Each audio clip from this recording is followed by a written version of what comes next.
Press the bell icon on the YouTube app and never miss another.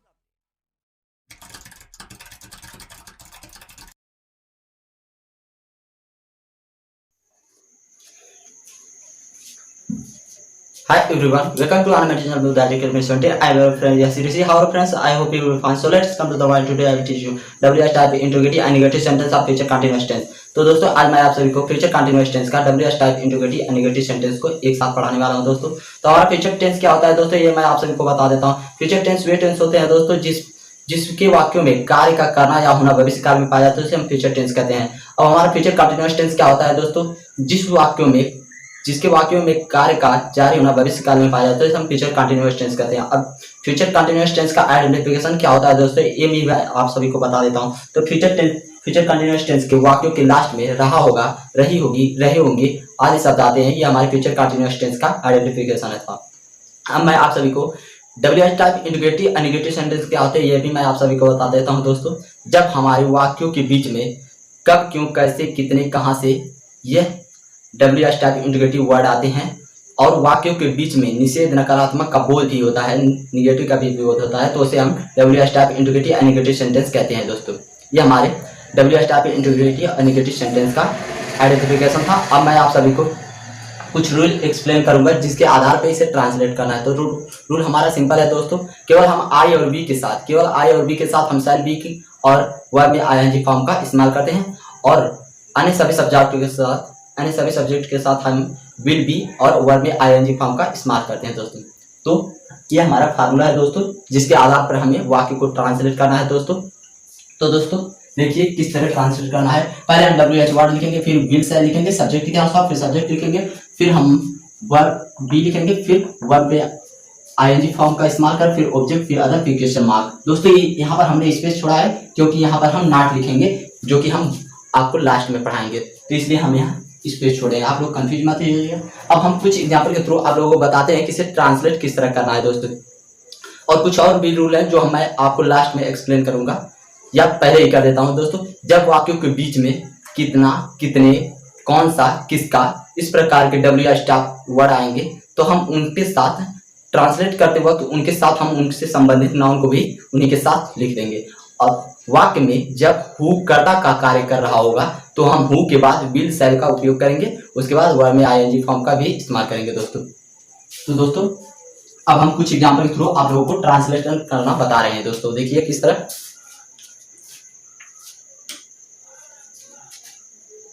Example number 5 है हमारा,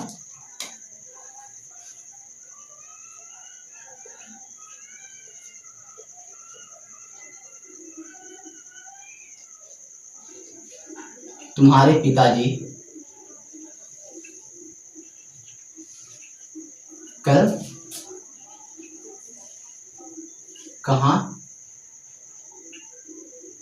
जा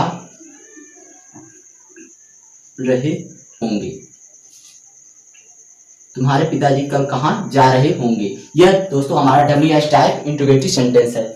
वाक्यों के बीच में कब, क्यों, कहाँ, कैसे आया हुआ है, तो ये हमारा WH टाइप इंट्रोगेटिव सेंटेंस है दोस्तों। अब हम यहाँ से वाक्य का आइडेंटिफिकेशन पहले देखेंगे। तो हमारा टेंस की पहचान क्या है दोस्तों, रहा होंगे, रहे होंगे, रहे होंगे। तो देखिए यहाँ पर क्या दिया है हमारा, रहे होंगे। तो रहे होंगे कहाँ है दोस्तों, हमारा यहाँ पर है। तो इससे हमारा पता चल जाता है कि यह फ्यूचर कंटीन्यूअस टेंस है दोस्तों। यहाँ से हम टेंस की आइडेंटिफिकेशन देखेंगे, यहाँ से वाक्य का आइडेंटिफिकेशन देखेंगे दोस्तों। तो यहाँ हमारा कहाँ दिया हुआ है, यानी कि यह WH टाइप इंटीग्रेटिव सेंटेंस है। अब हम इसे ट्रांसलेट किस आधार पर करेंगे दोस्तों, बिल्कुल इसी फार्मूले के आधार पर हम ट्रांसलेट करेंगे दोस्तों। हम बेसिक फार्मूला आप लोगों के लिख देते हैं ताकि आप लोगों को ट्रांसलेशन करने में कोई दिक्कत ना हो दोस्तों।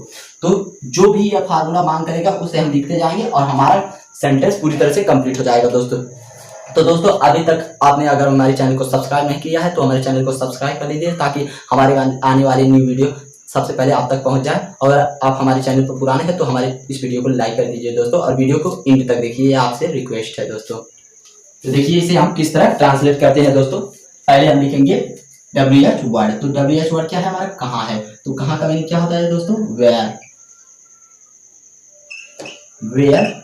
उसके बाद हम अन्य सभी सब्जेक्टों के साथ क्या प्रयोग करते हैं दोस्तों, विल बी। तो हम यहाँ विल लिखेंगे, वेयर विल। उसके बाद हम क्या लिखेंगे, सब्जेक्ट लिखेंगे दोस्तों।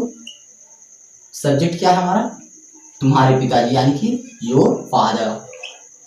Where will your father.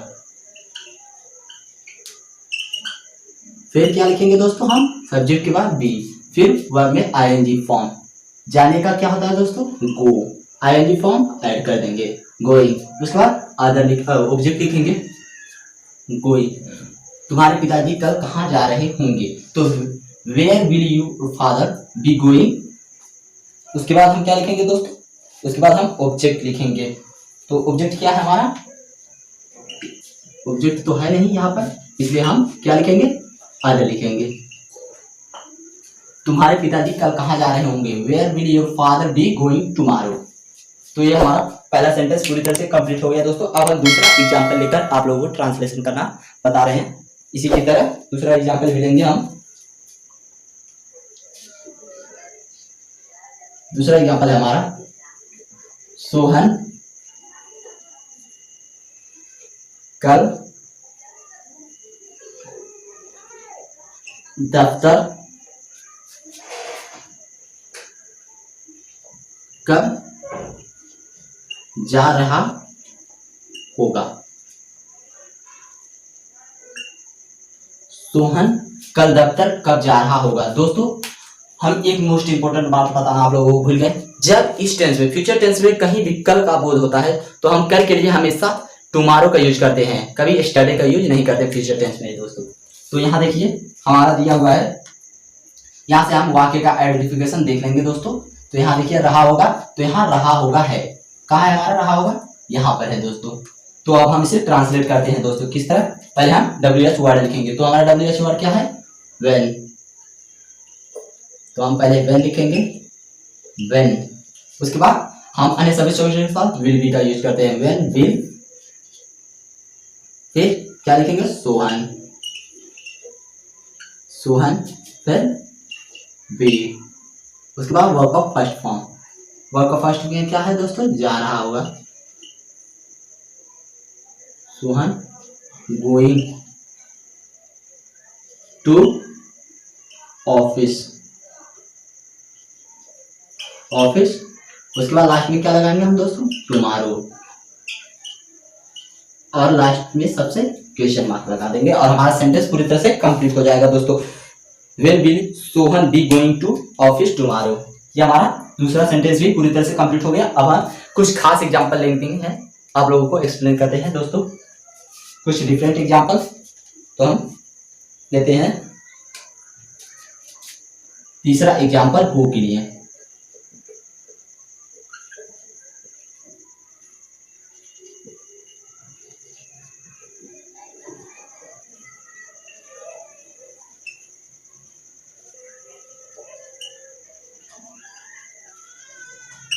मैदान में कौन खेल रहा होगा। तो यहाँ दोस्तों ये हमारा हुआ है, स्पेशल सेंटेंस है, इसे हम स्पेशल रूल से ट्रांसलेट करते हैं दोस्तों, बिल्कुल अफर्मेटिव की तरह। तो देखिए दोस्तों ये हमारा जो हु है, कौन है, ये हमारा कर्ता का कार्य कर रहा है, इसलिए हम इसके बाद तुरंत हु के बाद हम विल बी का यूज करेंगे या शैल बी का यूज करेंगे, फिर वर्ब का first form, ING form, object, other. तो दोस्तों इसे किस तरह ट्रांसलेट करेंगे दोस्तों, आप लोग ध्यानपूर्वक इस पे ध्यान दीजिए। हम इसे ट्रांसलेट कर रहे हैं, देखिए किस तरह, हु, ये हमारा कर्ता का कार्य कर रहा है वो। तो दोस्तों हु के बाद विल, हु विल बी। उसके बाद बी के बाद वर्ब का फर्स्ट फॉर्म, आईएनजी फॉर्म भी ऐड कर देंगे। उसके बाद आईएनजी फॉर्म लिखने के बाद क्या लिखेंगे, ऑब्जेक्ट लिखेंगे, इन द फैक्ट। अब हमारा यह तीसरा एग्जाम्पल भी पूरी तरह से कंप्लीट हो गया दोस्तों, जो है who will be playing in the field. अब हम चौथा एग्जाम्पल लेंगे। तो चौथा भी एग्जाम्पल हम लेते हैं कुछ डिफरेंट दोस्तों आप लोगों के लिए।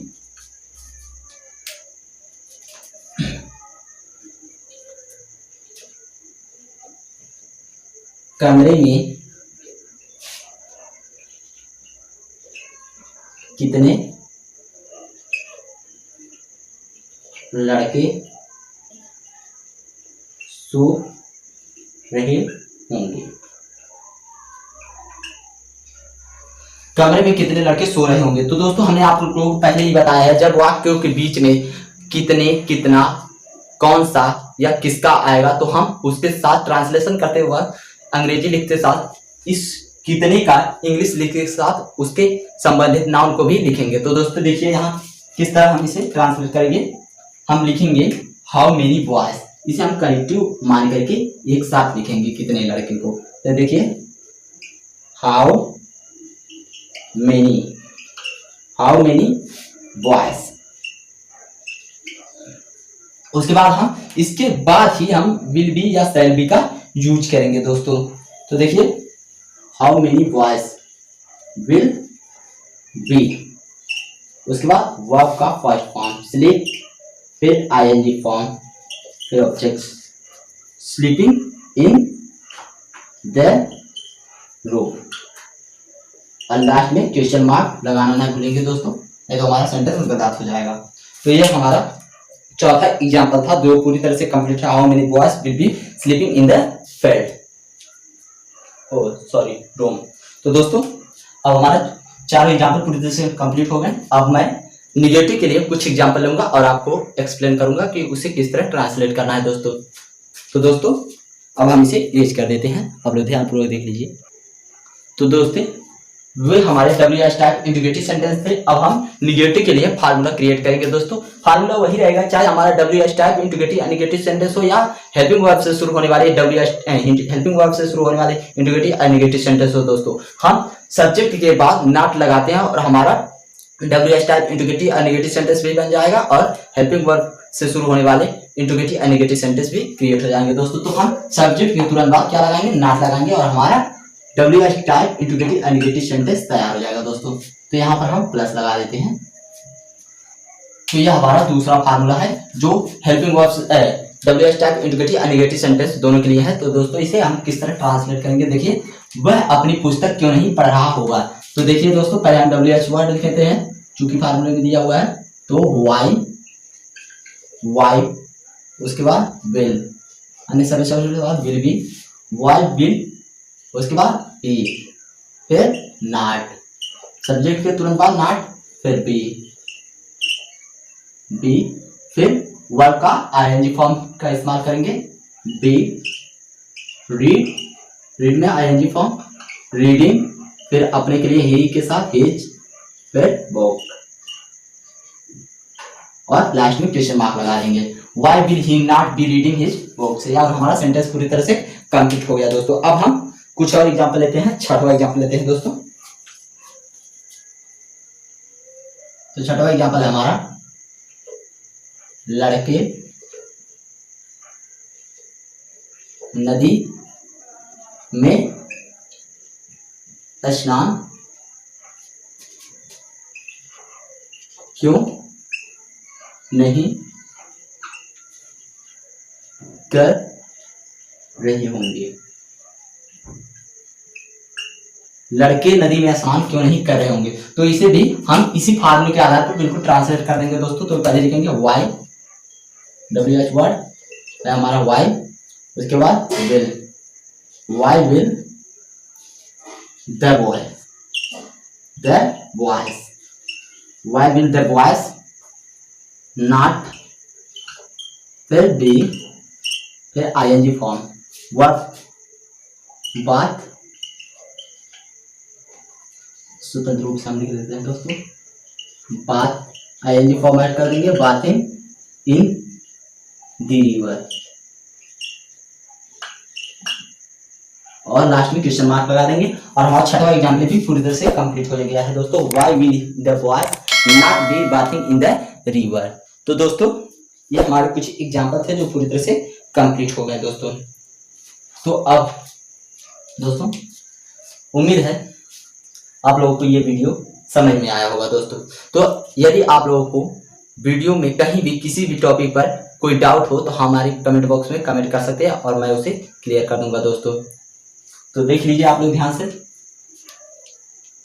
I hope you all liked this video, so please like this video and subscribe my channel. Thank you so much for today. Goodbye, see you all tomorrow.